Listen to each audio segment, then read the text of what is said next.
감사합니다. 지금 이 시간에는 광야 25시라는 제목으로 말씀을 한번 확인해 보도록 하겠습니다. 성경에서는 365번 염려하지 말라라고 나온다고 합니다. 그 이유는 정확한 건 아니겠지만 우리가 1년을 하루도 빠짐없이 걱정하지 말라는 얘기입니다. 많은 이유가 있겠지만 확실한 두 가지 이유를 말씀드리면, 첫 번째, 예수가 그리스도이기 때문입니다. 그리스도께서 십자가에서 다 이루시고 거기서 단번에 영원히 지옥 권세, 사망 권세, 죄의 권세를 단번에 이기시고 이 사실과 이름을 믿는 자에게 영원히 하나님의 자녀가 되는 권세를 주겠다고 약속하셨습니다. 하나님 자녀에게는 어떤 상황 속에서도 걱정한다는 것은 명백한 불신앙입니다.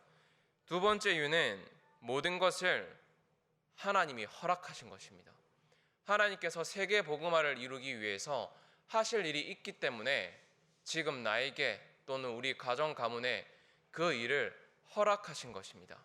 이 눈으로 시작을 해야 우리가 올해 이미 받은 언약, 25시의 언약을 걸어갈 수가 있습니다. 저와 여러분들이 이 땅에서 살아가면서 계속해서 크고 작은 일들을 맡아서 하겠죠. 큰 일이든 작은 일이든 할 텐데, 올해는 한번 그 일을 내 경험대로 그대로 하지 마시고 그런 생각을 해봤으면 좋겠습니다. 만약에 후대들이 이 일에 대해서 질문한다면, 어떻게 그 일을 했습니까? 라고 후대들이 질문한다면 나는 뭐라고 답할까를 한번 생각해 보시기 바랍니다. 어떤 특별한 비법을 전달할 겁니까? 아니면 나의 열심, 나의 최선을 말할 건가? 아니면 내가 한 거 아무것도 없다, 나는 그저 1분 1초 하루 하나님이 살아계셔서 나와 함께 하심을 매 순간 누렸을 뿐이다를 전달할 것인지, 이번 한 해를 시작하기 전에 시작되었지만 다시 한번 더 다짐하시고 응답을 꼭 확인하시기 바랍니다. 왜냐하면 올해도리는 광야길을 걸어갑니다. 하나님께서는 일주일이면 갈 거리를 이스라엘 백성들로 하여금 40년 동안이나 가게 하셨습니다. 그럼 우리는 질문해야 됩니다. 왜 하나님께서 이 광야길을 40년 동안이나 가게 하셨냐? 왜 하나님은 2023년도도 나를 광야길을 가게 하실까? 중요한 이유가 있습니다. 먼저 이 길을 가기 전에 어떤 상황 속에서도 절대로 낙심하지 말아야 될 이유부터 꼭 기억하시기 바랍니다. 그 증인으로 우리가 모세의 120년 인생을 우리가 확인할 수 있습니다. 이 모세는 첫 번째 40년을 애굽 왕궁 생활을 했습니다. 여기서 많은 학문과 지식을 쌓았지만 이걸로는 세계 복음화를 이룰 수가 없습니다. 그래서 하나님은 이 모세를 이드로 장로를 만나게 하시고 미디안 광야에서 40년 동안 영적인 실력을 키우게 하셨습니다. 이미 벌써 80세예요. 인간의 상식으로 생각했을 때는 절대 불가능입니다. 마지막을 준비해야 될 것 같은데 하나님께는 아니었습니다. 이제 시작도 안 한 겁니다. 80세 때에 하나님께서는 출애굽이라는 절대 사명을 모세한테 줍니다. 자, 우리가 이 모세 한 명을 예로 봐도 우리는 알 수 있습니다. 내 인생을 내가 돌아봤을 때 2024년 이렇게 살 것이다, 우리가 준비하고 계획할 수는 있지만 결국 하나님 뜻대로 되어줄 것입니다. 무슨 말이냐? 잠언에 나온 것처럼 사람이 마음으로 자기의 길을 계획할지라도 그의 걸음을 인도하시는 여호와이시니라. 저와 여러분들의 모든 인생의 길을 하나님께서 25 보좌의 능력과 배경을 누릴 수밖에 없도록 반드시 인도하실 것입니다. 이것이 바로 저와 여러분들이 절대로 낙심하지 말아야 될 이유입니다. 언약부터 붙잡고 가자는 겁니다. 하나님께서 이 모세한테 중요한 5가지 증거를 주셨습니다. 첫 번째가 바로 창세기입니다. 이미 하나님께서는 창세기에 여자의 후손이라는 완전한 언약을 이미 주셨습니다. 광야길을 걸어갈 때에 이 여자의 후손이라는 언약을 저버리고 현실을 바라보면 말 그대로 불가능밖에 보이지 않습니다. 그러나 하나님께서 이 창세기에 중요한 3가지 사건, 여자의 후손, 방주, 갈대아 우르를 떠나라. 저와 여러분들이 광야길을 걸어갈 때 명심해야 될 세 가지 언약입니다. 여자의 후손, 방주 언약, 갈대아 우르. 넘어지더라도 우리는 방주 아닙니다. 그래서 다시 일어나면 됩니다. 그래서 어떤 사람의 신경 쓰지 마시고, 혹여 내가 실수하고 실패했더라면은 우리가 하나님 앞에서 다시 털고 일어나면 됩니다. 그때 25라는 언약이 보일 것입니다. 이 언약을 확신했던 증인이 또 있습니다. 이삭입니다. 성경에서 이삭은 셈의 근원을 얻었다라고 나와 있습니다. 이것을 메시지에서는 100배 축복이라고 표현했는데, 이 정도가 아니면 우리가 세계복음화 감당할 수 없죠. 우리가 이 축복 모르면은 구원받은 하나님의 자녀임에도 불구하고 무엇을 먹을까, 마실까, 입을까, 그거 계속 고민하다가 갈 수도 있습니다. 그래서 하나님이 준비하신 응답은 저와 여러분들이 상상치도 못한 셈의 근원임을 꼭 언약으로 붙잡으시길 바랍니다. 야곱이라는 사람을 보면요, 정말 소심한 사람입니다. 할 줄 아는 것도 없고 형 에서에 비해서 너무 비교가 되는 인물입니다. 그러나 하나님은 이 야곱의 이름을 이스라엘이라고 바꾸셨습니다. 이 야곱에서 나온 요셉이라는 인물, 애굽 복음화의 주역이었습니다. 제가 말씀드리는 이 인물 다음으로는 바로 여러분들이 그 주역입니다. 왜냐하면 이 언약을 이미 받았고, 이 사람들의 언약이 아니라 이 여자의 후손, 방주, 갈대아 우르를 떠나라. 저와 여러분들이 언약 붙잡을 때 이미 그 응답은 보이실 것입니다. 창세기 다음으로 하나님께서는 모세한테 출애굽기라는 증거를 주셨습니다. 피언약, 완전 해방입니다. 여러분 이미 해방되셨습니다. 가고 싶어도 못 가십니다. 영원히 해방되셨습니다. 중요한 건 속는 겁니다. 속지만 않으면 다음 게 보입니다. 불신자들도 이런 말을 해요. 지금 내 현실의 문이 닫히면 또 다른 문이 열린다. 불신자들도 이런 말을 해요. 그런데 하나님을 믿는 저와 여러분들이 이 땅을 걸어갈 때에 아무 걱정하지 말아야 됩니다. 걱정만 안 해도 하나님이 보입니다. 그래서 출애굽기에 하나님은 아무것도 없는 그 드넓은 광야에서 주신 언약이 바로 성막 중심의 삶입니다. 2023년 교회 중심, 말씀 중심, 예배 중심, 하나님 중심으로 살아가야 됩니다. 그때 우리는 세절기 축복을 확인합니다. 그리스도, 하나님의 나라, 성령 충만. 이것을 하나님은 광야에서 각인시킨 겁니다.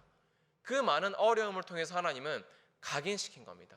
우리의 수준은 너무 낮아서 이 어려움만 넘었으면 좋겠다고 바라잖아요. 하지만 하나님은 그 어려움 뒤에 복음 각인, 뿌리, 체질을 준비하고 기다리고 계십니다. 우리가 많은 일을 하는 가운데 특별히 우리 성도님들 중에는 교회 이곳저곳에서 크고 작은 헌신을 하시는 분들도 많이 계십니다. 그런데 우리가 사람인지라 자칫 잘못하면 사람 앞에서 하는 그런 습성이 드러날 수가 있습니다. 근데 그렇게 되면 우리가 사람 앞에서는 인정받을 수 있지만 조금이라도 실수하거나 내 계획대로 되지 않으면 내 정체성까지 흔들릴 수가 있습니다. 그렇기 때문에 내가 비록 사람 앞에서 하는 것이 아니더라도 인정받지 못하더라도 하나님께 인정받는 일꾼으로 올 한 해는 헌신에 최선을 다하시기를 바랍니다. 하나님이 아십니다. 세 번째 책 레위기입니다. 이 레위기는 예배와 보좌의 축복에 대해서 하나님께서 증거로 주신 것입니다. 인간에게 예배는 본분입니다. 고린도전서 10장에 나와 있는 것처럼 먹든지 마시든지 무엇을 하든지 다 하나님의 영광을 위해서 해라. 이게 참 쉬우면서도 어려운 말이에요. 대부분 다 나를 위해서 하거든요. 그러나 성경에서는 마시는 것 또한 먹는 것 또한 하나님의 영광을 위해서 하라라고 말씀하십니다. 이 중심이 여러분들의 중심이 되길 바랍니다. 네 번째 중심이 바로 민수기입니다. 민수기는 말 그대로 사람의 수를 헤아리는 겁니다. 다시 말해서 올 한 해도 여러분들이 계신 그 현장에 왜 하나님이 나를 여기에 부르셨냐, 그 질문에 대한 답을 민수기에서 가르쳐주고 있습니다. 사도행전 1장 8절에 보면 예수 그리스도께서 증인이 되리라 라고 이미 말씀을 주셨습니다. 여러분들이 지금 계신 그 현장, 내 경험과 어떤 선택 이전에 적어도 이 사도행전 1장 8절 말씀을 내가 이 현장에서 확인하기 전까지는 나는 움직이지 않겠다라는 다짐을 적어도 하시고 인도받으시기 바랍니다. 잘했냐 못했냐가 아닙니다. 말씀 안에 있냐 말씀 밖에 있냐, 그게 제일 중요한 것이지 그 나머지는 부차한 것입니다. 그래서 지금 여러분이 계신 그 현장을 분석하세요. 나와 있는 옆에 사람은 어떤 사람인지, 또 이 산업 현장은 무엇을 추구하는지, 이런 것들을 분석하시기 바랍니다. 여러분들이 뭔가를 잘하기 위해서가 아니죠. 하나님께서 앞으로 보여주실 건데 그거를 잘 보기 위해서 분석하라는 것입니다. 그리고 하나님의 시간표 속에서 사람이 살아야 될 시간표가 됐을 때에 우리가 분석한 자료가 없으면 놓칠 수가 있어요. 그래서 우리는 평상시에 그 시간표를 붙잡고 기다리면서 크고 작은 일 속에서 세밀하게 분석하는 것입니다. 메시지에서는 사건이 일어났다 기대하라고 했습니다. 왜? 하나님이 지금 몰아가시는 것이기 때문에. 그러면서 우리의 중심은 내가 있는 이 현장에 있는 모든 사람들이 한 번은 그리스도를 정확하게 들을 수 있도록 나를 통해 하겠다를 목표로 두지 마시고 시작을 이렇게 중심을 잡고 시작하는 겁니다. 왜냐하면 이를 성취해 가시는 분은 여호와이시기 때문에 우리가 그 여호와 올바른 방향을 맞춰서 갈 때에 우리가 많은 것을 확인할 수가 있습니다. 그래서 광야 40년을 어려움과 문제만 있는 것이 아닙니다. 하나님이 준비한 참 응답을 보게 하도록 하나님이 나를 만들어 가시는 겁니다. 하나님의 사람으로 나를 하나님이 하루하루 세워져 가는 겁니다. 그렇게 본다면 광야는 빨리 가면 안 돼요. 일주일 만에 가면 안 돼요. 저와 여러분들이, 저도 그렇지만 틀린 각인 뿌리 체질 계속해서 나오잖아요. 이것을 그리스도께서 이미 끝냈는데 우리 현실에서는 자꾸 넘어지고 낙심할 때가 너무 많습니다. 그런다 속지 마세요. 속지만 않으면 됩니다. 흑암 세력이 뭔지 알고 이미 우리가 받은 그리스도라는 언약을 확인하시고 올 한 해도 언약의 여정을 힘차게 걸어가시길 바랍니다.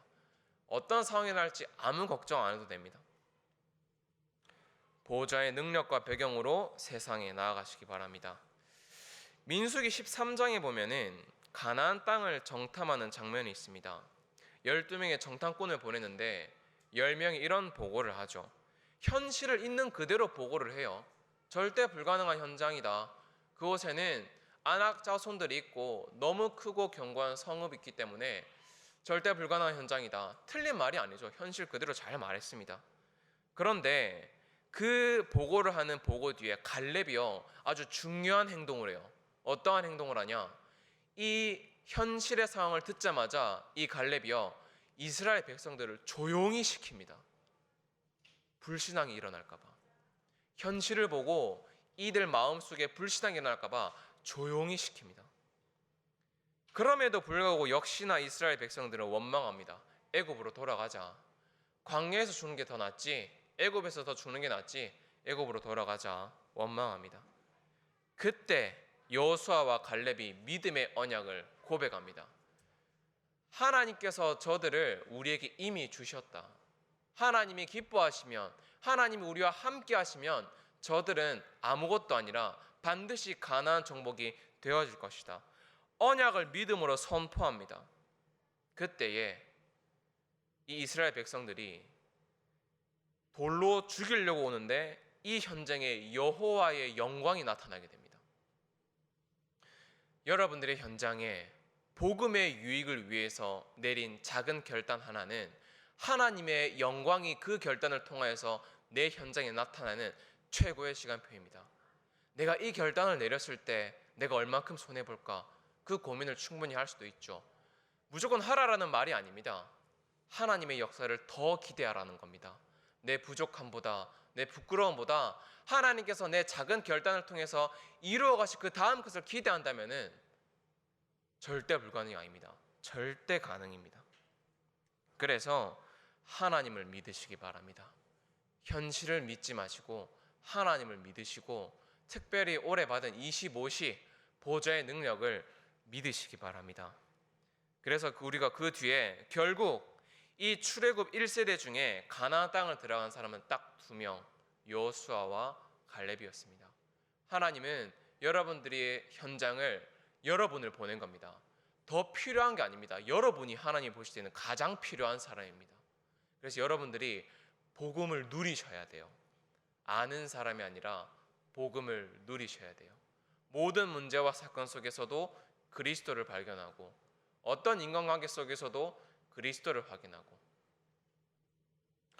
모든 어려움과 일어나는 문제는 나의 절대 불가능을 확인하고 하나님의 절대 가능을 확인하는 기회의 시간표임을 꼭 잊지 마시기 바랍니다. 2주 전에 다락방 현장에 새신자가 왔습니다. 영접을 하고 그 다음 주에 또 왔는데 이제 사역자로서 현장을 가기 전에 이런저런 준비를 하지 않습니까? 그 대상자가 초등학생이었어요. 이제 초등부에서 하는 사모늘 이런 양식이 있는데 제가 준비했었던 것은 전 당연히 그 새신자 올 줄 몰랐거든요. 이 제가 말하는 랩넌트 거 한 장, 또 우리 부모님 거 한 장을 준비해서 갔었어요. 그래서 이제 사모늘을 전달하려고 현장을 갔는데 제가 생각했던 것과 다르게 상황이 너무 분주한 현장이었습니다. 막 각자 일을 하고 그러다 보니까 이 새신자에게 사모늘을 전달한 겁니다. 제 생각에는 얘가 이걸 알까? 말씀 기도 전도를 적용하는 걸 알까? 저는 이래 생각했거든요. 전도 명단을 쭉 정리하는데 이제 돌아오는 명절 우리가 인도받는데 이 친구가 물어봤어요. 네 주변에 예수님 만났으면 좋겠다는 그런 사람 적어봐라니까 너무 잘 적더라고요. 그러면서 같이 기도할 때에 간절히 기도했습니다. 하나님, 내가 지금 적은 이 사람들이 이번 명절을 통하여서 예수님 만나게 해주세요. 우리 늘 하는 기도잖아요. 근데 불신자에서 새신자로 와가지고 그 기도를 하는데 저도 그 기도에 은혜 받고 여러분들 현장에 나아가는 매 순간에 어떤 응답들이 있을지 여러분들의 기대와 그 이상으로 하나님은 준비하셨습니다. 그래서 불신앙만 무너지면 됩니다. 여리고성이 무너진 이 비법이 있습니다. 조용히 하는 겁니다. 일어나는 현실 앞에 조용히 하나님께 이유와 계획을 물으면서 묵묵히 돌았더니 하나님의 시간표 속에서 무너졌습니다. 여러분 현장도 똑같이 그렇게 될 겁니다. 내 것을 내려놓는 만큼 하나님의 능력이 내 현장에 임할 줄 믿습니다. 그 이유가 있습니다. 응답이 오기 전에 중요한 것이 보좌의 세계가 만들어져요. 반대로 재앙이 오기 전에 흑암 세계가 만들어집니다.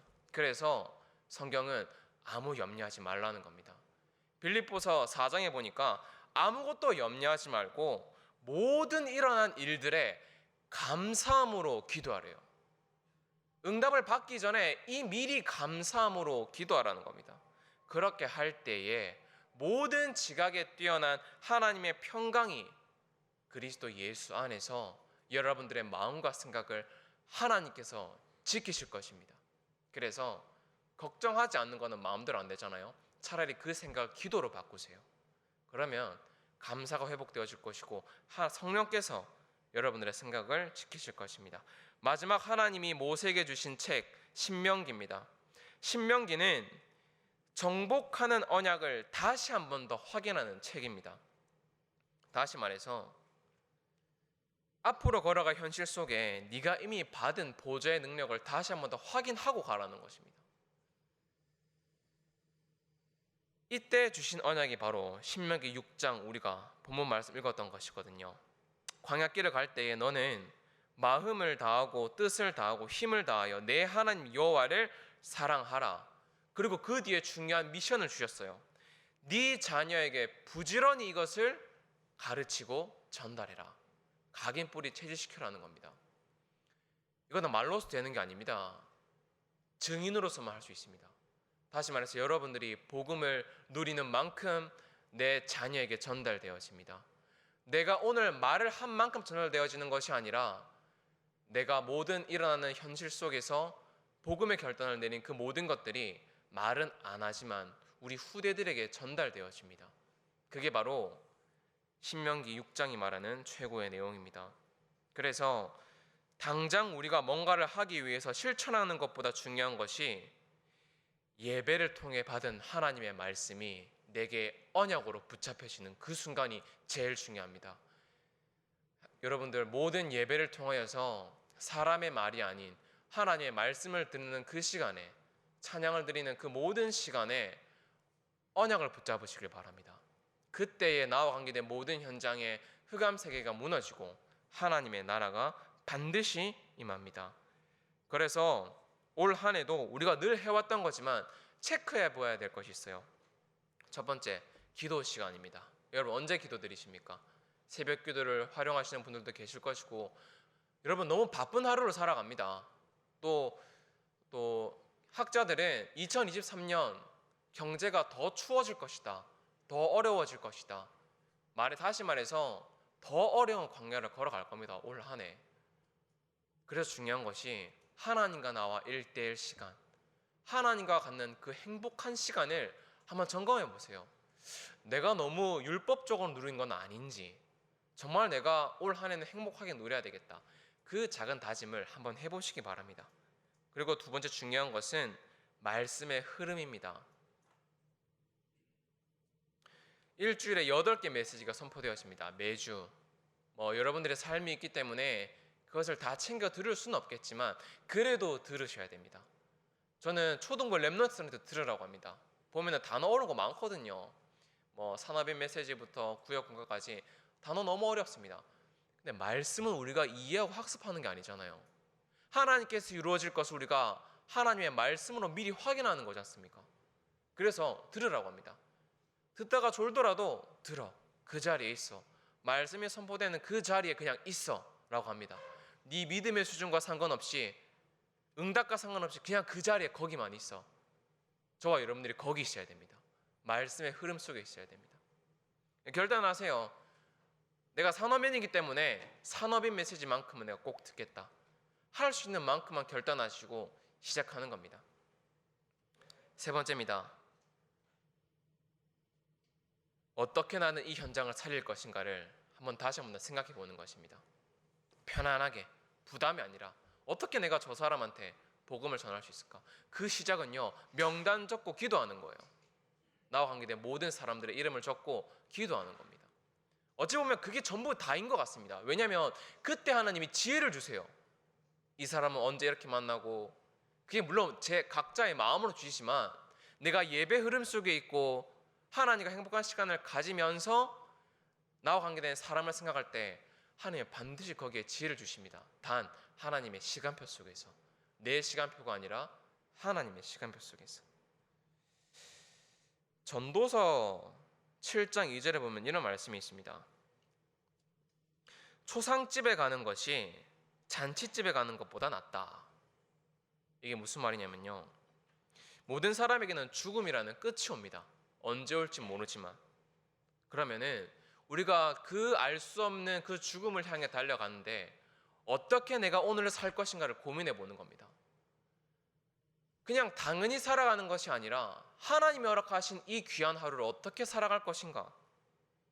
그러면서 오늘 말씀에는, 전도서 말씀에는 초상집에 가는 것이 잔치집에 가는 것보다 낫다. 저는 반대거든요. 초상집보다 잔치집이 좋습니다. 근데 성경은 초상집에 가는 것보다 잔치집에 가는 게 낫다고 합니다.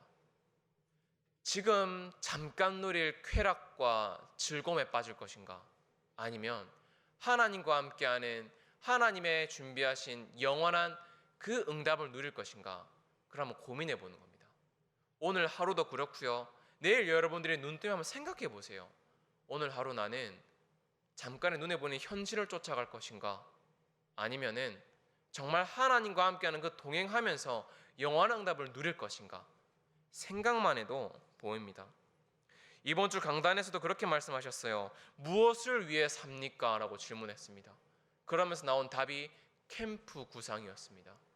하나님은 오늘도 나를 증인으로 이끌어 가실 것인데, 그렇다면 내가 오늘 하루를 어떻게 인도받을 것인가, 적어도 생각은 해봐야 된다는 것입니다. 그 시작이 바로 언약을 붙든 기도입니다. 우리가 말씀의 흐름 속에서 기도를 하면은 현실 해결을 위해서 기도를 해요. 그러나 말씀 흐름 속에서 하는 기도는 다릅니다. 내게 주어진 현실 속에서 이번 주 받았던 강단 말씀이 확실하게 보이는 것입니다. 그게 바로 전도자의 삶입니다. 우리 단체 이름이 다락방입니다. 여러분들도 다락방의 주역입니다. 그렇죠? 그런데 다락방의 이유는 교회 부흥 목적이 아닙니다. 내가 이 현장에 없어도 하나님이 내게 맡기신 이 불신자들이 그리스도로 확립되어져서 또 다른 사람에게 그리스도를 증거하는 것, 이게 바로 다락방입니다. 그래서 그 사람을 보려면 열매를 보면 안다고 했지 않습니까? 2022년 점검해 보세요. 내가 작년 살아가면서 나를 통해서 하나님이 어떤 열매를 낳으셨냐, 그 결과에 대해서 눌리지 마시고, 그렇다고 들뜨지 마시고 올 한 해 다시 결단하고 나아가는 겁니다. 어떤 결단이냐? 그래, 내가 적어도 이 사람들만큼은 그리스도로 스스로 자립시켜서 또 다른 사람을 살릴 수 있도록 내가 인도받아야 되겠구나. 그 선한 다짐을 다시 하고 걸어가는 겁니다. 그 걸음을 하기 이전에 틀린 동기부터 버리는 겁니다. 모든 동기가 나쁜 건 아닙니다. 그러나 틀린 동기는 틀린 행동을 하게 하고 틀린 선택을 가지고 오게 됩니다. 그래서 고민하세요. 무엇이 복음에 유익한 것인가를 고민해 보시기 바랍니다. 특별히 선택의 순간에 있어서 무엇이 복음에 유익할 것인가. 뭐 명확한 음성이 들려서 이거 해라 저거 해라 안 들릴 수도 있습니다. 중요한 거는 내가 지금 이 시간 이 문제를 두고 하나님 앞에서 복음을 위해서 고민하는 그 잠깐의 시간이 가장 중요한 것입니다. 왜냐? 아까 말씀드린 것처럼 눈에 보이지 않는 영적 세계가 있어요. 내가 복음을 위해서 고민하고 생각할 때에 흑암 세계가 무너지고 보좌의 능력과 배경이 나에게 임하기 때문에 그렇게 하라는 겁니다. 우리가 이 땅을 걸어가다가 힘들 수 있습니다. 근데 불신자들은 자기의 힘들만 덜어내려고 하지만 구원받은 하나님의 자녀들은 꼭 기억해야 됩니다. 하나님이 사람을 영적인 존재로 하나님의 형상으로 지으셨기 때문에 전달되어져요. 꼭 말을 하지 않아도 전달되어집니다. 다시 말해서 그 사람이 누리는 24가 내 옆 사람에게 전달된다는 겁니다. 그래서 힘든 순간에 거기 빠지지 마세요. 빨리 일어나야 됩니다. 왜냐하면 그리스도께서 이길 것이다가 아니라 이미 승리하셨거든요. 다시 붙잡고 일어나면 됩니다. 그래서 아까 우리가 점검했었던 첫 번째, 하나님과 나와 가장 행복한 시간, 그 시간을 회복하십시오. 우리가 자꾸 생각만 계속하다 보면 거기에 빠집니다.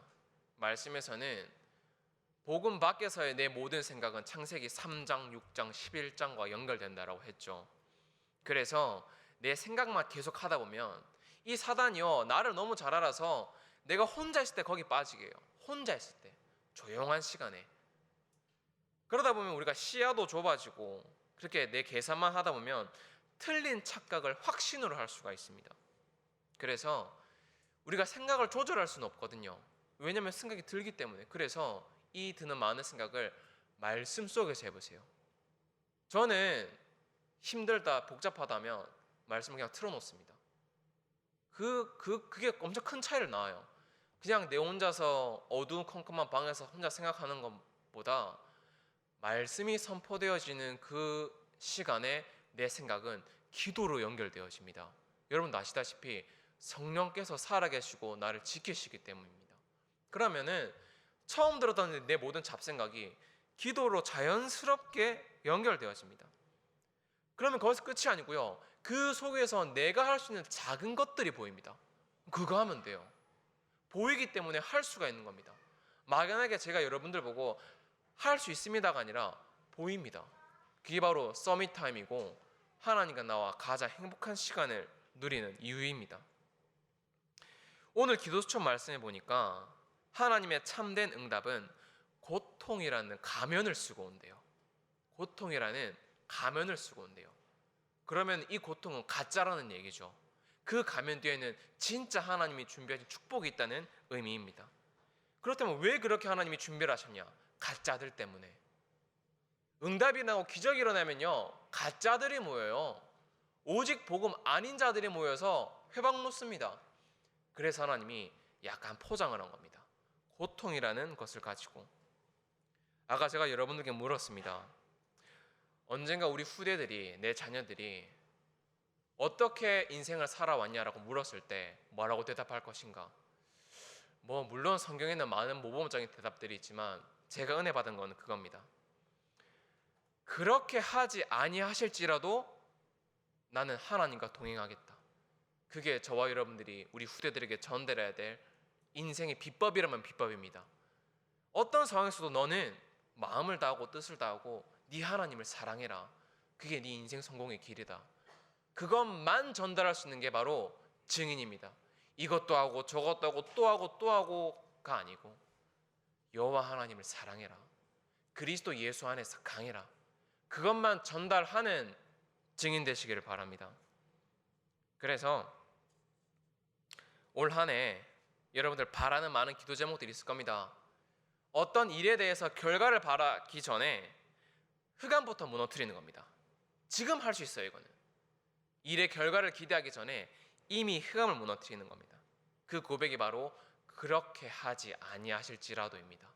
내 기대와 내가 바란 대로 안 될지라도 나는 우상 앞에 절할 수 없고 나는 여호와 하나님만 따라가겠다. 그 고백을 잠깐 해보는 겁니다. 세상의 눈으로 볼 때 이 요셉이 노예로 가고 따돌림을 당하고 누명을 쓴 걸 보면 완전 나오자잖아요. 낙심해야 될 거고. 그러나 요셉이 붙잡았던 언약 하나가 있었습니다. 바로 하나님의 영에 감동된 자였습니다. 나중에 창세기 50장 마지막에 보면은 요셉이 낙심한 형들한테 이런 고백을 해요. 하나님은 모든 해를 선으로 바꾸사 생명 살리기 위해서 나를 당신들보다 먼저 앞서서 보내셨습니다. 라는 고백을 합니다. 2023년이 끝나고 우리가 2023년 12월 달이 되어서 올 한 해를 돌아볼 때 이 고백이 저와 여러분들의 고백이 되어지길 바랍니다.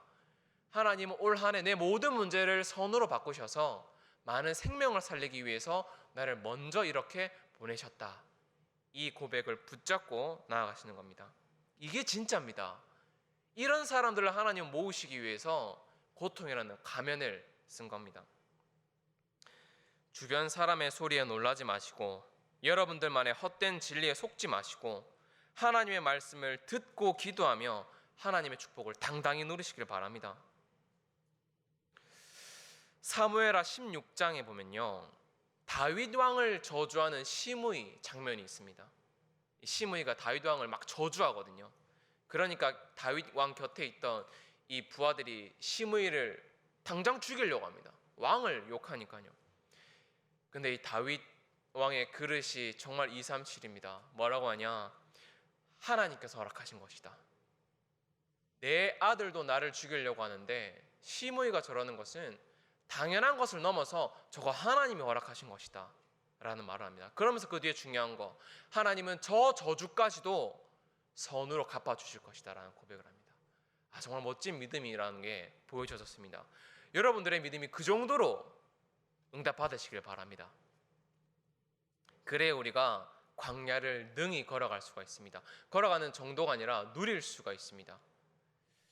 광야 25가 무엇이냐? 저는 이렇게 잡았습니다. 코람데오, 하나님 앞에서 하나님이 올 한 해 광야길 또한 나를 하나님 앞에 온전히 세우기 위해서 나를 광야길을 인도하셨구나. 그러면 기쁨의 길이고 감사의 길입니다. 또 마지막으로 나누고 싶은 것이 있습니다. 이제 우리가 이번 주부터 설 명절로 인도받습니다. 꼭 가정 예배 드리시길 바랍니다. 우리 가문에 나 혼자만 예수를 믿는다.